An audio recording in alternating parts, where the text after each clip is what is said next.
वज़ीर आज़म पाकिस्तान मुस्तफ़ा कमाल भाई, गवर्नर साहब, खालिद मकबूल सिद्दीकी साहब, वफाकी हुकूमत, मेरे ख़्याल में उनसे सवाल ये पूछना चाहिए। मैंने तो पिछले कई रोज़ से, मैं हूँ या हमारी सिंध हुकूमत हो, बार बार इस हवाले से बात कर रही है कि अगर वादे को वफ़ा नहीं करना होता तो वादा ना करो। अगर SSGC ये गैस लोगों को नहीं प्रोवाइड कर सकती थी तो आपको शेड्यूल अनाउंस नहीं करना चाहिए था। खुशी होती है कि 550 पेंशनर्स को, बल्कि तकरीबन 600 पेंशनर्स की वाजिबात को बल्दिया उज़्मा कराची पे करने जा रही है, जिसका कुल अमाउंट तकरीबन कोई 55 करोड़ रुपए है, जो आज इंशाअल्लाह फाइनेंस डिपार्टमेंट हमारा इन तमाम मुलाजमीन को देने जा रहा है। मैं माजरत खा भी हूँ इन तमाम मुलाजमीन से जिन्होंने अपनी ज़िंदगी इस इदारे को दी, इस शहर को दी, इस शहर की खिदमत की, इस इदारे की खिदमत की, लेकिन बदकिस्मती के साथ जो माजी के हुक्मरान थे उन्होंने वो सफ़बंदी नहीं की, वो स्ट्रैटेजी नहीं बनाई, जिसकी वजह से आज तक ये लोग अपने ड्यू शेयर नहीं ले पा रहे थे। आज जो मैं जिनको चेक दे रहा था उनसे मैं माफ़ी मांग रहा था। प्रेस कॉन्फ्रेंस के इब्तिदा में मैंने माफ़ी मांगी। ये माफ़ी उन MKM वालों को मांगनी चाहिए जिन्होंने 300 नौकरियों की आड़ में 600 नौकरियां दे दी। किस किस के बेटे को, किस किस के भाई को नौकरी दी, ये जिस दिन मैं चिट्ठा पिट्ठा खोलूँगा उस दिन पता चल जाएगा। तो मैं समझता हूँ सिर्फ रोज़गार देना टारगेट नहीं होता, टारगेट ये होता है कि रोज़गार जो दिया जा रहा है उसके अंदर वाजिबात क्लियर किए जाएँ। और अनफॉर्चुनेटली बदकिस्मती के साथ वो वाजिबात ये क्लियर नहीं कर पाए, जिसका खमियाजा आज ये मेहनतकश बुज़ुर्ग लोग भुगत रहे हैं। 610 पेंशनर्स को ये वाजिबात दिए जा रहे हैं, 55 करोड़ रुपए की लागत है। मैं ये बताना चाहूँगा, ये 55 करोड़ रुपए हमें वफाकी हुकूमत ने नहीं दिए, ये 55 करोड़ रुपए हमें किसी और इदारे ने नहीं दिए।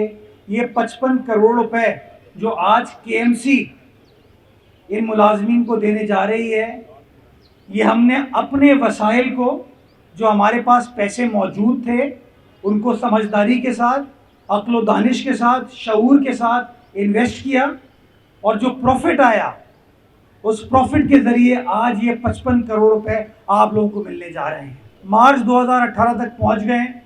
हम अपनी पाकिस्तान पीपल्स पार्टी की सिंध हुकूमत के साथ एंगेज कर रहे हैं कि कोई ऐसा बेल आउट पैकेज मिले ताकि मज़ीद हम अपनी लाइबिलिटी को क्लियर कर सकें, और करने के बाद आप लोगों का जो ये हक है आपको ये दिलवाया जा सके।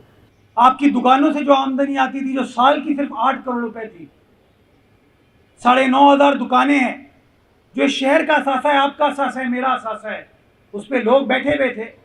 कभी नहीं सोचा बल्दिया उज़्मा कराची की क़यादत ने, माजी के मेयर्स ने, कि कैसे उन चीज़ों को ठीक किया जाए। हमने मेहनत की, सख्त फैसले किए। सख्त फैसलों की वजह से शायद वो जो 9-9,500 दुकान के दुकानदार थे वो तो शायद हमसे नाराज़ हुए, लेकिन हमने छूट नहीं दी, हमने पैसे रिकवर किए। और आज मुझे खुशी होती है कि वो आमदनी जो कि 8 करोड़ थी वो बढ़ के 25 करोड़ रुपए से तजावुज़ कर गई। हमने सोलर की जो स्ट्रैटेजी बनाई थी, आज माशाल्लाह उससे ये KMC की जो बिल्डिंग है उसका बिजली का बिल हमें नहीं पे करना पड़ रहा। हमने जो अपना किडनी हिल पर सोलर पार्क लगाया उससे हम पैसे कमाने में कामयाब हुए हैं, और इस तरह के और प्रोजेक्ट्स हम करना चाहते हैं। 4 हस्पताल हम अपने इंशाल्लाह सोलर टेक्नोलॉजी पर मुंतकिल करने वाले हैं, और इंशाल्लाह अप्रैल के महीने में उनके ऊपर भी काम स्टार्ट हो जाएगा।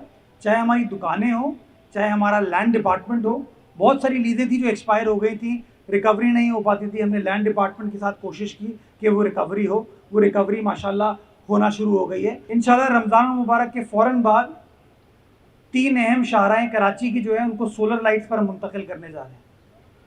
3 लाइटें प्रोक्योरमेंट हो गई है, 1 अरब रुपए का प्रोजेक्ट है इंशाल्लाह, जिसमें 5 साल की मेंटेनेंस वारंटी शामिल है ताकि लोगों को परेशानी ना हो। तो ये काम हम करने जा रहे हैं ताकि क्लीन एनर्जी भी हो, ग्रीन एनर्जी भी हो, हमारे बिजली के बिल भी कम हो, और जब बिजली के बिल कम होंगे तो हमारे पास ज़्यादा स्पेस होगी कि हम और डेवलपमेंट का काम कर सकें और अपने मुलाजमीन को भी लुक आफ्टर कर सकें। जी, तकरीबन इस वक्त बल्दिया उज़्मा कराची पे 13 अरब रुपए के वाजिबात हैं पेंशन की मद में, ग्रेजुइटी की मद में। और हमने आके अपनी हिकमत अमली से एक चीज़ मेक श्योर की कि जो पेंशन है वो अप टू डेट पे की जाए, उसके अंदर कोई लाइबिलिटी नहीं है। ये जो ग्रेजुइटी है ना, ये हमारे लिए प्रॉब्लम है जो 13 अरब रुपए की खड़ी हुई है, जिसके लिए हमने सिंध गवर्नमेंट से रुजू किया है और एक समरी अप्रूव हुई थी। हम उनके साथ कॉरेस्पॉन्ड कर रहे हैं कि वो जल्दी एक बेल आउट पैकेज हमें मिल जाए ताकि और बड़े पैमाने पर इन गरीब लोगों का हम भला कर सकें इंशाल्लाह। सुई गैस ने जो परमिशन ली है डिस्ट्रिक्ट सेंट्रल में, वो नाज़माबाद टाउन से ली, वो न्यू कराची टाउन से ली, या लियारी में लियारी टाउन से ली, उन्होंने बल्दिया में बल्दिया टाउन से ली। KMC ने इस बात की इजाज़त नहीं दी। हमसे उन्होंने कहा था कि इलेक्ट्रिक ने शाह नूरजहां को काटने की इजाज़त दे, हमने इजाज़त नहीं दी, तो वो टाउनों के पास चले गए। और टाउन वाले अब क्या कर रहे हैं, उस पैसे को लेके बजाय इसके कि उसी सड़क को रिपेयर करें, वो नई सड़कें बना रहे हैं ताकि वो दुनिया को बता सकें कि ये उनका कारनामा है। हमने ऑलरेडी इस बारे में हमारी जो बल्दियात का डिपार्टमेंट है उसको कन्वे किया है। 2 चीज़ें, पहली चीज़ ये कि वो हमारी सड़कों के ऊपर रोड कटिंग नहीं कर सकते, जिसके लिए हमने के इलेक्ट्रिक को, PTCL को और SSGC को, तीनों को खतूत लग दिए हैं कि अगर आइंदा हमारी किसी सड़क के ऊपर कटिंग हुई तो हम कानूनी कार्रवाई करेंगे। दूसरी चीज़, हमने बल्दियात डिपार्टमेंट को गोश गुजार किया है कि जो पैसे आते हैं ना रोड कटिंग की मद में, ये कोई सेविंग नहीं है आपकी। इस रोड कटिंग के पैसे से आपको किसी की तनख्वाह नहीं पे करनी चाहिए, इस रोड कटिंग के पैसे से आपको कोई और काम नहीं करना चाहिए। जो रोड काटी है ना, आपको उसको रिपेयर करना है।